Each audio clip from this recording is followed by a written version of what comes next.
Muy buenos días, bienvenidos al canal de nuevo, Tiempo y Atención, entrando en libertad, saliendo en libertad. Es la mejor manera que encuentro para saludar.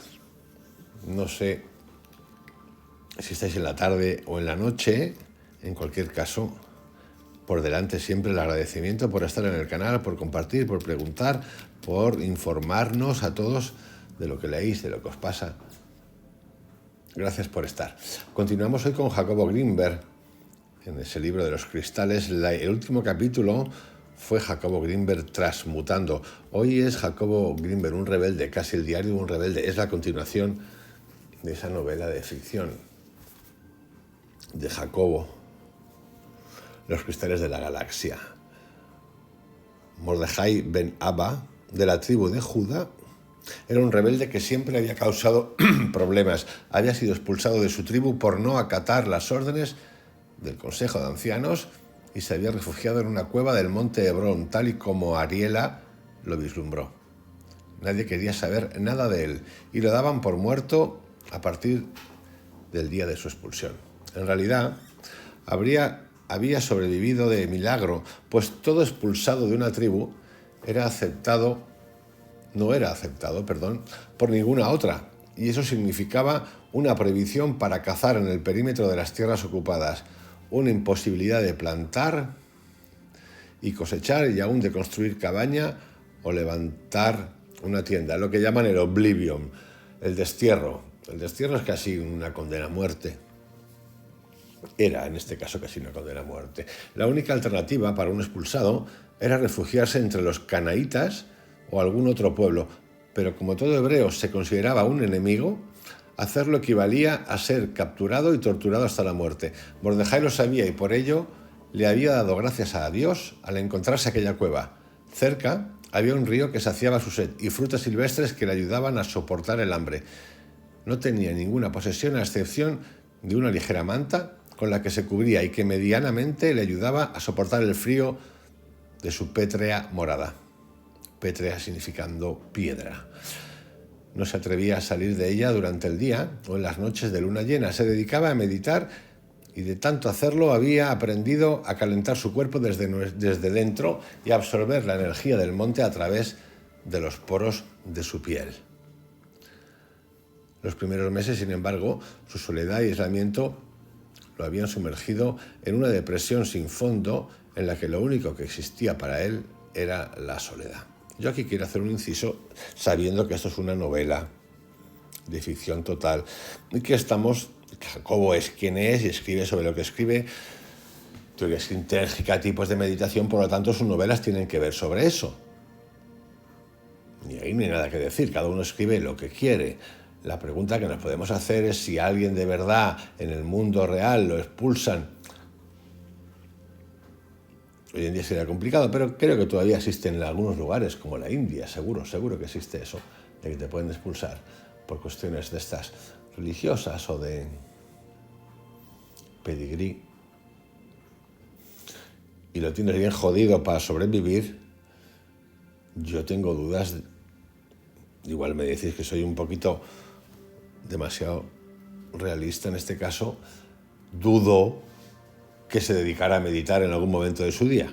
Lo dudo. Pero como venimos ya leyendo y cuestionando un montón de cosas sobre la meditación, y al mundo meditativo le encanta esta tendencia a no tengo nada, una mantita, descalzo, bebo prana como prana, tengo un río, Dios me provee.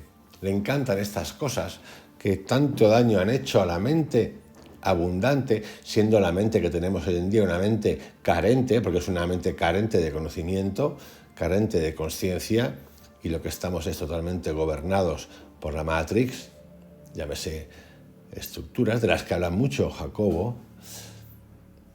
Esta narrativa que nos cuenta a mí me da un poco como la risa, pero dicho esto como comentario, es un libro de ficción, por lo tanto uno cuenta lo que le da la gana.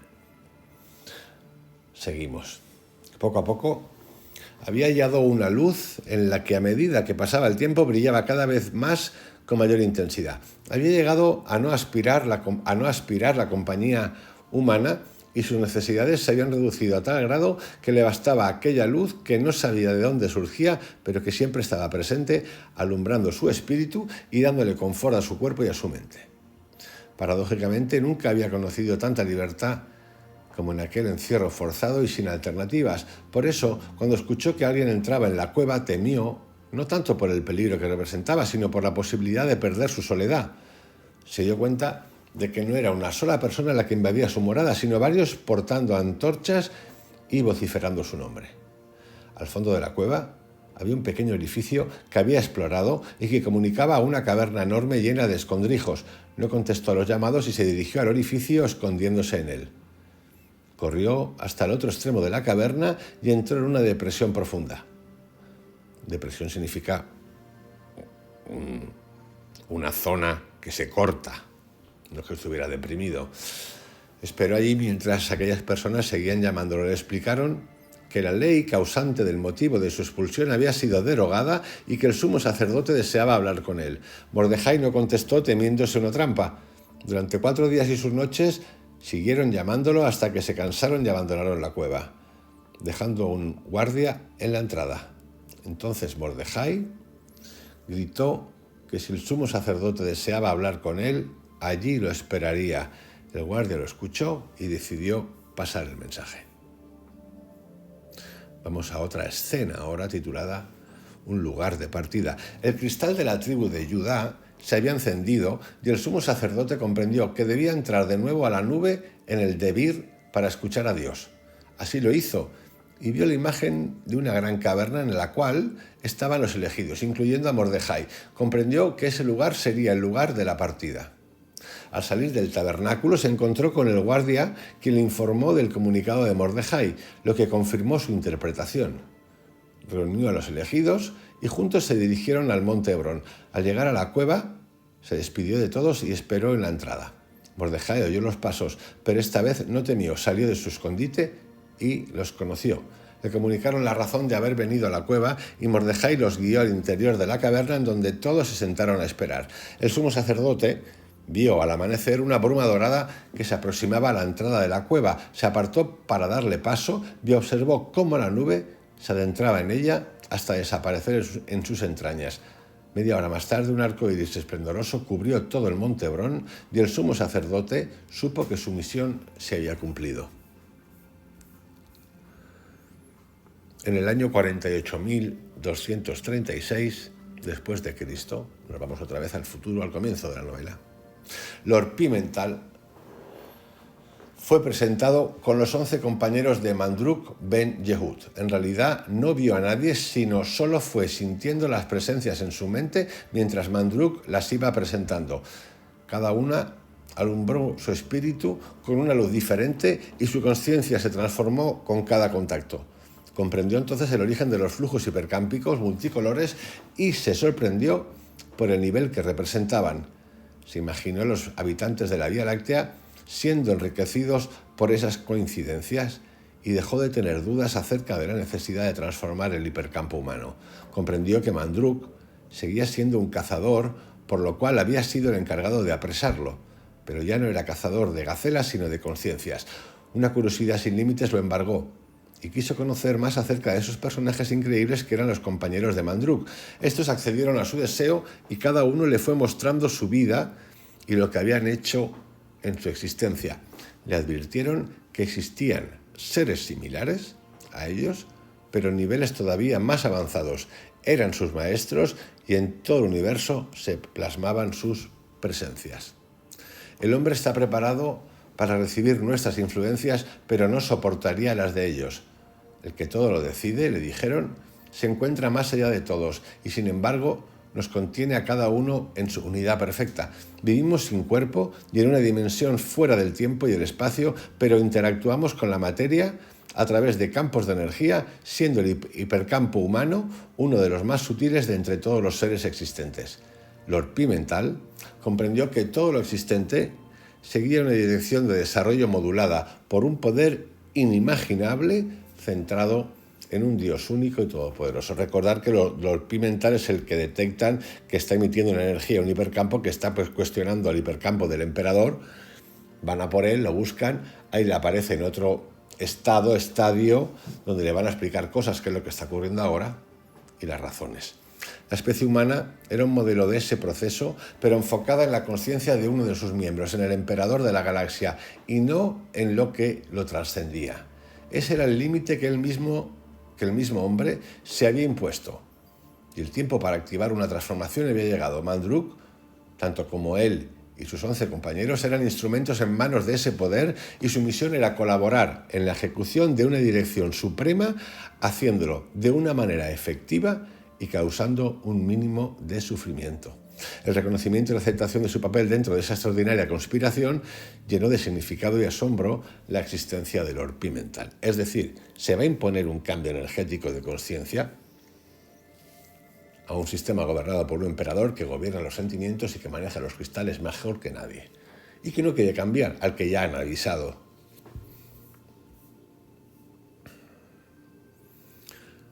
Mindrido, que era el consejero del emperador, le comunicó al emperador de la galaxia los resultados de su indagación y le mostró la enigmática frase que el doctor Regler había decodificado. El emperador escuchó la frase con atención y se echó a reír en cuanto Mindrido acabó de pronunciarla. «Es lo más gracioso que he escuchado en mi vida», dijo Situs con ironía. Han transcurrido ya 24 horas desde mi entrevista con el traidor Lord Pimental y ahora ustedes me vienen con una frase arcaica. Lo que necesitamos es otra cosa y no discursos. Nuestra galaxia está en peligro y dentro de 48 horas comenzará una batalla que no podemos perder y no pienso capitular. Ya he girado instrucciones de Comando Galáctico Central para crear una pantalla que obstruya esos flujos perturbadores, y estoy por recibir noticias acerca de ella. Reconozco tu sabiduría, Mindrido, pero me temo que no has actuado a la altura de las circunstancias o no las has comprendido del todo. Fuimos atacados sin motivo ni advertencia. ¿O ya olvidaste aquellos 60 días terribles y lo que sucedió durante el Congreso Galáctico? Mindrido miraba con asombro al emperador y no supo qué decir. Pidió permiso para retirarse y el emperador se lo concedió, pero en su mirada había un matiz de desconfianza que hirió profundamente al tutor.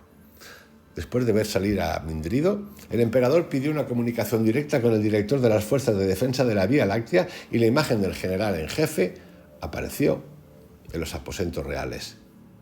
El general Fragma Scopitur descendía de una familia de militares que se había originado desde la época de Abizur Alcántico y que había surgido a partir del reinado de ese primer emperador de la galaxia. El mismo suceso que inició la dinastía alcántica, la gran revuelta de las Pléyades, sirvió de motivo para la creación de un ejército de autómatas cuyo comandante supremo siempre era el emperador, pero cuya fuerza operativa se dejaba en manos de un general en jefe totalmente leal al monarca. La lealtad del general en jefe se aseguraba haciéndolo mutar con la ayuda de cristales especialmente diseñados. Era impensable una sublevación de su parte, porque la mente del general en jefe estaba acoplada a la del emperador por lazos energéticos, imposibles de inhibir o desviar. El general Fragma Scopitur era el único en toda la galaxia, además del emperador, con el conocimiento detallado del arsenal de fusión cuántica que poseía el ejército de robots automatizados y de los mecanismos de modulación del Alatiche a disposición del emperador. El arsenal nunca se había utilizado, pero todo habitante de la galaxia sabía que existía. Esta parte de futuro, que está en el futuro, también dice mucho de lo que ocurre hoy en nuestra vida. Los ejércitos, las fidelidades, no por vía energética, sino por vía material, que también es energía. Si no, nos entenderían las componendas y las cosas que ocurren en todos los países, algunas más que menos, pero en todos los países. Yo creo que si un día pudiésemos ver y entender el ser humano de cualquier país, las interrelaciones que hay entre potencias, entre países, con ideologías totalmente opuestas, lo que hay detrás, lo que sumerge detrás, lo que no vemos, sinceramente, creo que erradicaríamos la política, todo político de la faz de la tierra. Al final, volvemos al poder. Y en el poder está la religión, está la ciencia, está la propaganda, está la economía. está el mando. Todo, sigue igual todo. Más divertido que antes todavía porque es más complejo y más desconectado de la naturaleza. El cuerpo del general Flagma Scopitur era fornido y de gran estructura y su rostro recio e imperturbable denotaba una fuerza interna a prueba de toda tensión y exigencia. Saludó al emperador con una reverencia y expuso los avances en la activación de la pantalla protectora. Habían decidido conjuntamente crear vórtices energéticos de altísimo poder que imitaban la fuerza de atracción de agujeros negros supermasivos. Cualquier flujo hipercámpico perturbador se interceptaría con uno o varios vórtices activados en su trayectoria con un retardo de pocos nanosegundos. La activación de cada vórtice es prácticamente absorber en su seno cualquier emisión energética proveniente de localizaciones extragalácticas. Os quiero poner un ejemplo de un vídeo, que es una entrevista que vi el otro día en España, en Granada, hace unos años, no sé si son 30 por ahí andará la cosa. Los lamas del Tíbet, del Dalai Lama, descubrieron en un niño, Osel,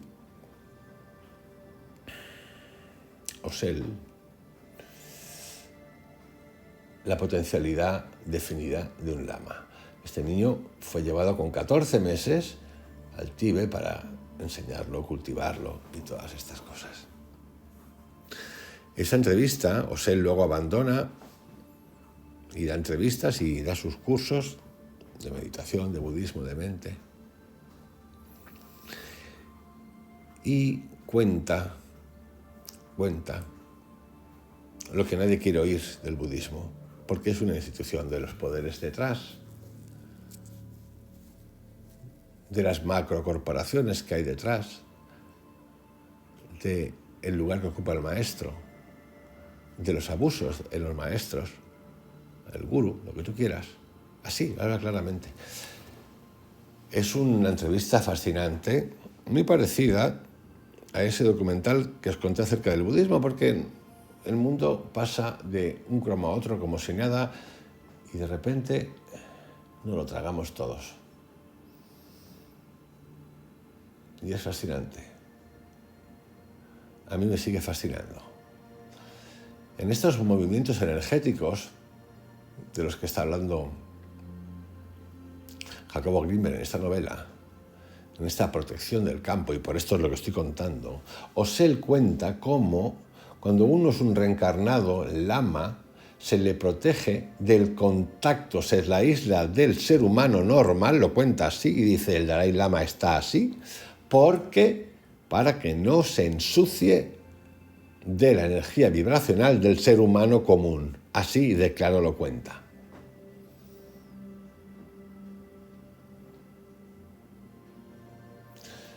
Esta potencia, de la que está hablando Jacobo en esta novela, pretende aislar su poder para que no haya injerencias energéticas de otros planetas, galaxias o lo que sea, o seres superiores. Lo mismo que acabo de contar de forma anecdótica en esa entrevista que se le hace a Osel. Así que ya, como dice aquel, si queréis vais viendo. El que tenga ojos para ver que vea, para oír que oiga, y cosas de ese tipo. Mientras tanto, aquí estamos todos comulgando, nos están llevando a la iluminación. Satisfecho, el emperador le pidió a su general en jefe mantener el ejército en alerta máxima durante las siguientes 48 horas y en condición de ataque inmediato, a partir del momento en el cual se volvería a establecer contacto con Lord Pimental.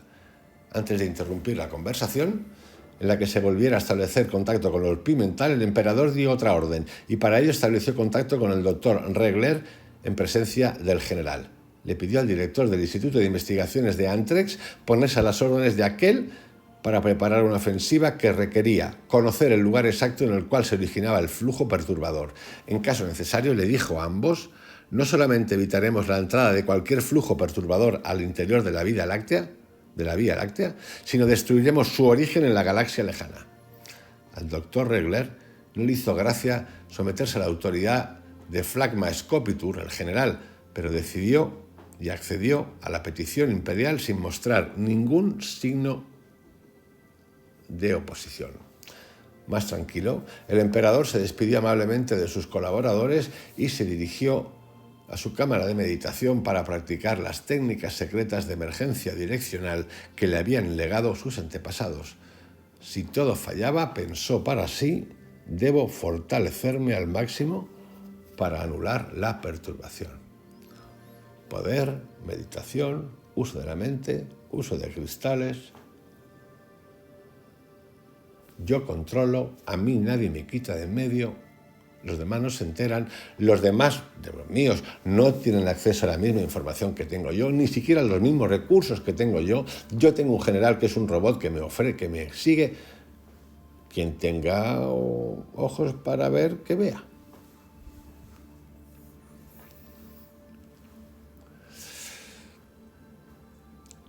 La familia imperial.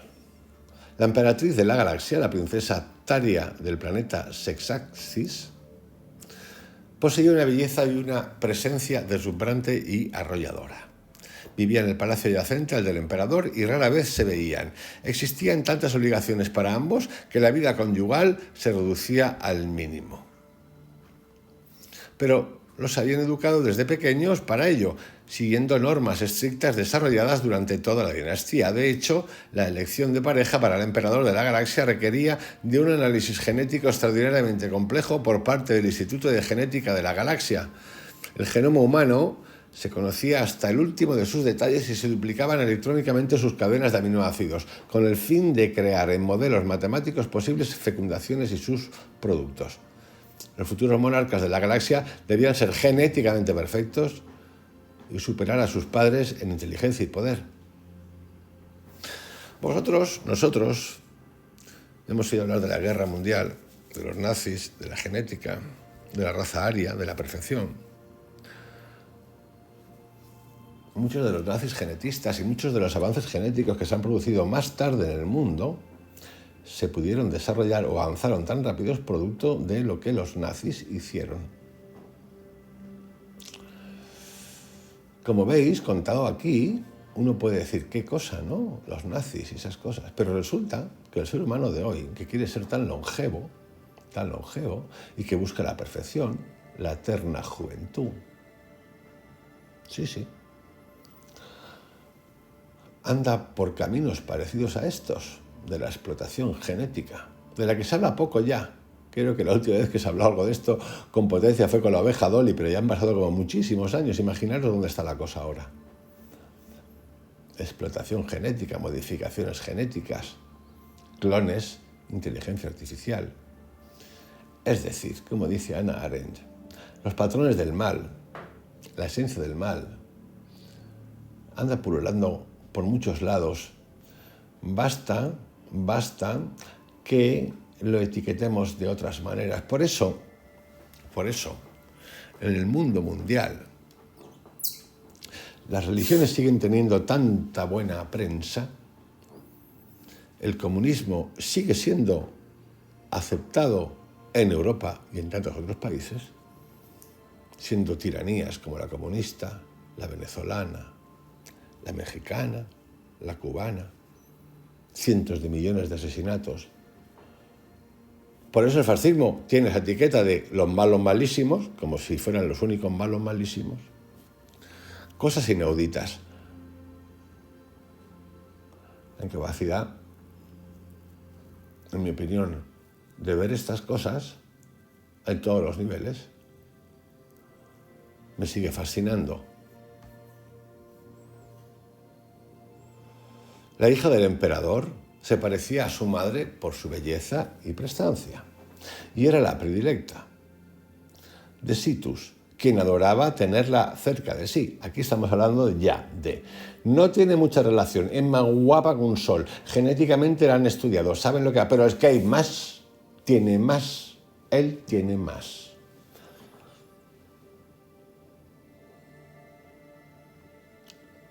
Hay culturas todavía que pueden tener muchas mujeres, ¿no? Ya sabéis cuáles por ahí. ¡Epa! Su gracia y talentos la hacían una deliciosa compañía y desde que era niña acompañaba a su padre en toda ceremonia o visita. Los varones eran grandes atletas, pero solamente uno de ellos, el menor, se interesaba por los asuntos del gobierno. Mindrido estaba a cargo de su educación y de vez en cuando participaba en las decisiones del imperio. Bueno, pues ahí tenéis ya de qué va esto de el poder, quién llega al poder, gestionar el poder. Se saltan la necesidad que el ser humano tenemos todos, se pasean sin ningún compromiso, es lo que toca, se han elegido y los demás obedecemos, como en esta novela, a través de los cristalitos, el control de las emociones con un superpoder. Esto hoy se puede llamar, por ejemplo, la inducción por medio de la economía de la atención, más allá de la economía de la atención, porque ahora es una economía de la psicología, gestionada a través por los logaritmos, las redes sociales. El enfrentamiento constante entre la población. La emperatriz estaba orgullosa de sus hijos, pero su favorito era el primogénito, en quien reconocía una sensibilidad poética parecida a la suya. Taria transformaba todo lo que veía en poemas y sus noches estaban llenas de sus sueños lúcidos que había aprendido a controlar y que le permitían viajar a todos los confines de la galaxia y más allá. Durante los 60 días de perturbaciones y mientras se llevaba a cabo el Congreso Galáctico, la emperatriz había notado que lo que su esposo llamaba una alteración negativa, a ella le había activado una sensación de libertad y fluidez que nunca había experimentado ni se imaginaba que pudiese existir. De hecho, después de que los flujos hipercámpicos extragalácticos se hubieran interrumpido, esas sensaciones habían desaparecido, confirmándole que estaban causados por los mismos. Le había comunicado sus descubrimientos a Mindrido y éste los había mantenido en secreto, pero estaba profundamente conmovido por esa divergencia entre ambos monarcas. Algo similar había acontecido con la hija del emperador y con su primogénito. El hijo menor, sin embargo, había sufrido insomnios y jaquecas y de una preocupación similar a la de su padre.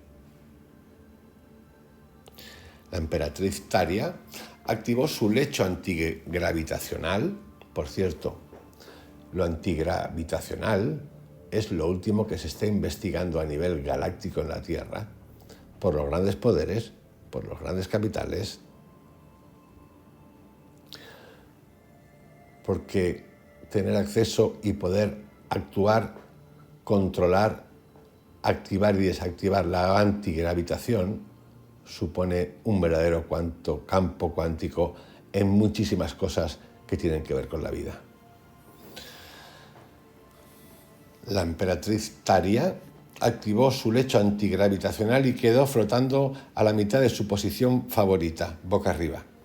Le encantaba volverse consciente dentro de sus sueños, pero tenía cuidado de no provocarse sueños lúcidos después de un día muy agitado, porque entonces no lograba descansar lo suficiente. Esa noche, sin embargo, decidió hacerlo a pesar de su cansancio. Cerró los ojos y observó las imágenes que aparecían en su mente, y cuando la relajación fue más profunda, siguió observando. Y se mantuvo así durante la hipnagogia, hasta que las imágenes se convirtieron en sueños. Soñó que caminaba en medio de un prado lleno de cristales de todos los colores. Decidió levantar el vuelo y le bastó la intención para flotar en el aire. Siguió ascendiendo hasta que dejó atrás la Tierra y después todo el sistema solar.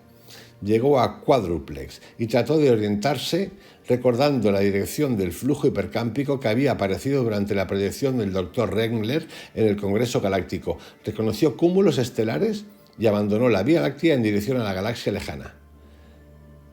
Los 3.500 millones de años luz que la separaban de su destino los recorrió en un santiamén y se encontró rodeada de soles desconocidos. Volteó alrededor como buscando a alguien y de pronto se sintió observada. El sobresalto que experimentó normalmente la hubiera despertado, pero ejerció toda su fuerza de voluntad para no hacerlo y lo logró. La observaban, no tuvo duda de ello, aunque no había nadie en toda la extensión que abarcaba su vista. A pesar de no poseer forma, lo que fuera que la estaba observando estaba allí y muy cerca de ella. Es que somos muy parecidos. De pronto se escuchó una voz que volvió a sobresaltar a la emperatriz. Pero yo soy más vieja que tú y puedo enseñarte muchos secretos. ¿Cuál es tu nombre?, preguntó Taria intrigada. Me llamo Anya y cuando tenía tu edad y un cuerpo parecido al tuyo, me encantaba viajar en sueños. ¿No tienes cuerpo?, volvió a preguntar Taria. Mi cuerpo son todos los cuerpos y ninguno, le contestó Anya. Pero un cuerpo humano lo tuve hace 50.000 años. Taria, aguijoneada en su curiosidad, pidió saber más y Anya le contó su origen y la misión que le habían encomendado. Vivo con mis compañeros fuera del tiempo y el espacio y soy responsable de resguardar en toda su pureza uno de los tesoros humanos.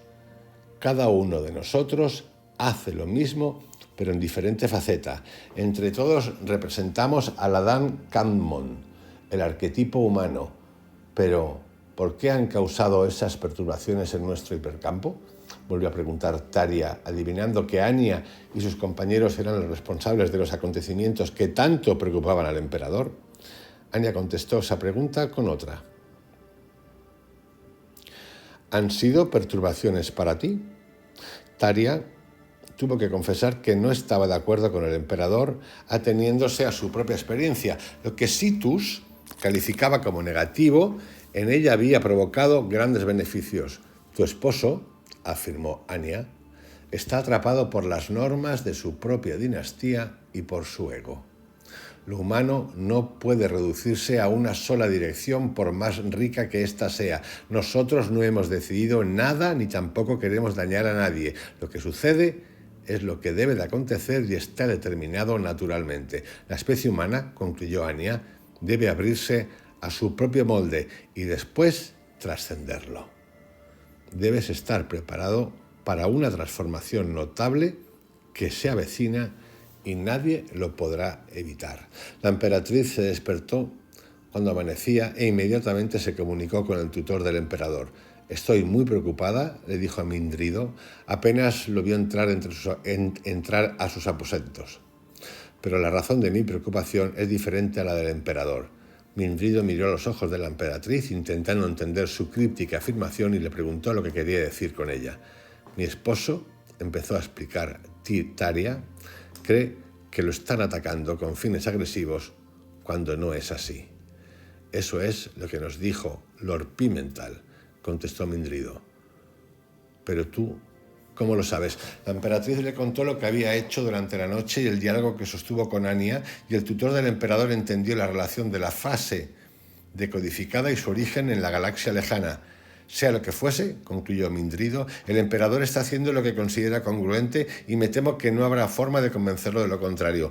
Colgado de su cuello el diamante de Azur y unos minutos antes había recibido un mensaje del Instituto de Investigaciones de Antrex, desde donde el doctor Regler y el doctor Flagma Scopitur, el militar, le informaron que solo esperaban una orden suya para activar los vórtices y, en caso necesario, atacar con las cargas de fusión cuántica. Al atardecer, se escuchó el zumbido característico de la puesta en marcha del comunicador hiperespacial y de la figura odiada de Lord Pimental, apareció flotando a la mitad de la estancia en la cual se encontraba el emperador. Este último tensó sus mandíbulas mientras Lord Pimental hacía una reverencia. El plazo ha concluido y su respuesta es esperada, le dijo Lord Pimental con seguridad. El emperador frenó un impulso agresivo y, aparentando una calma imperial, contestó que jamás aceptaría una desviación de los flujos hipercámpicos y que cualquier intento de perturbación de los mismos sería castigado con la máxima energía. Pidió a Lord Pimental abandonar su absurdo empeño y regresar a la Vía Láctea, en donde se le sometería a un tratamiento adecuado a fin de devolverle la razón. No soy quien ha decidido esto, le contestó Lord Pimental. La especie humana ha optado por un destino que no le corresponde y los cristales sustituyen lo que debe lograrse en forma natural. No se trata de acabar con la dinastía imperial ni de hacerle daño al emperador, sino de retornar a nuestra verdadera esencia como seres humanos. Le pido considerar los acontecimientos no como una agresión, sino como un deseo de cooperar con el desarrollo de la especie humana. Esto que acaba de ocurrir ahora mismo. La especie humana ha optado por un destino que no le corresponde y los cristales sustituyen lo que debe lograrse de forma natural. Esto, para mí, es. El ser humano hemos de llegar a un punto en el que trascenderemos la meditación, trascenderemos los psicodélicos, el yoga, todo, para no ser dependientes de nada. Le pido considerar los acontecimientos no como una agresión, sino como un deseo de cooperar con el desarrollo de la especie humana. El emperador guardó silencio unos segundos y recordó todos sus sufrimientos durante los 60 días de las perturbaciones. Pensó que si a esa condición se refería al orpimental y a la destrucción de toda la civilización que conllevaría el abandono del uso de los cristales, lo que estaba escuchando era el más grande absurdo. Miró directamente a los ojos del orpimental y le contestó que no toleraría que un poder externo se inmiscuyera en la marcha de los acontecimientos de la galaxia. Mi respuesta, le dijo con toda su convicción, es un rotundo no. Lo natural es nuestra forma de vida y no toleraré que nadie lo ponga en entredicho. Siento mucho escuchar esas palabras, le contestó el orpimental, porque la transformación es inevitable, pero podría haberse logrado sin sufrimientos. Eso lo veremos, le dijo Situs, y apagó el comunicador. Y aquí nos vamos a quedar. Yo sé que podríamos seguir, yo estaría encantado de seguir, pero va a ser que no. Lo que viene será para el siguiente capítulo, así que os envío un abrazo, una gran noche, que la paséis muy bien y mañana más. Un saludo.